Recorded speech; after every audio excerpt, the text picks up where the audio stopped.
Toezikirany kosa ny fampalalam-baovao mahakasika ny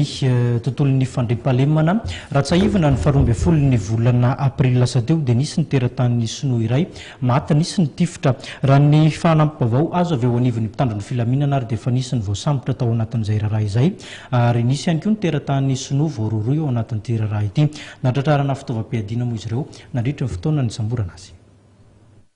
Voasambotra mitandron'ny filaminana ny alatsinainy lasa teo ireo namono ny tifitra ary nahafaty ilay sinovavy teny Volontarandoharany fotsy tamin'ny 12 aprila lasa teo. Isan'ny voasambotra ao anatin'ireo olona 5 voaroroy IL teratany sinoray sy ny namany iray hafa raha niodiody tao anaty fiara miloko fotsy teny amin'ny toerana nanaovan'ny ratsy ihany hoy ny commissaire divisionnaire Velotsara Marcel taleny police judiciaire. Ny hita voalohany aloha satria hitan'olona niodiody teny amin'iny faritra Volontarandoharany fotsy nisy teratany sinoa anankiray teratany sinoa vahiny izy io antsoina hoe io teratany vahiny io rehefa hita niodiody tamin'iny faritra iny dia nampiahiahy ny sain'ny ireo polisy izay nahazo an'ilay vaovao zany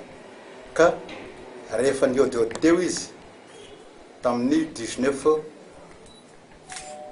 avril 2013 dia rehefa samborina zany izy natao ny fanadihadiana taminy dia nilaza izy fa misy olona anankiroa niaraka taminy zay aloha niazo tamin'izay fotoan'izay tsy izy io fa le rangahy zay nitondra an'le fiara forgonety miloko fotsy chauffeur nitondra an'ireo jiolahy teny an-toerana zany. Nahatratrarana basipile tamin'ny tondrany marika Makarov misy bala 12 sy fahana 2 hafa ilay sinoa sy ty naman'ny voalazy ty. Ny fahany io basy io dia nahitana basy pistolet automatique marka Makarov ary nahitana bala teo amin'ny 9 ary ny zavatra tena nahatsiravina ihany koa dia mifahana le basy tamin'ny fotoana nanamborana azy zany hoe aminay polisy rehefa ohatra ka misy fisamborana atao efa mifana le basy dia efa vonimbonina zany izy fa mety hamaty ary izay zavatra zay hoe nahamailo an'le polisy fa soa ihany fa vao maîtriser izy zany dia tsy nisy moa tsy afaka nananapoaka an'le basy mitsony izy. Mbola misy namany 3 na 4 kosa mbola karohana ary mandendeha any amin'izao fotoana zao. No maria mpitandron'ny filaminana fa mitondra fitaovam-piadiana mahery izy ireo.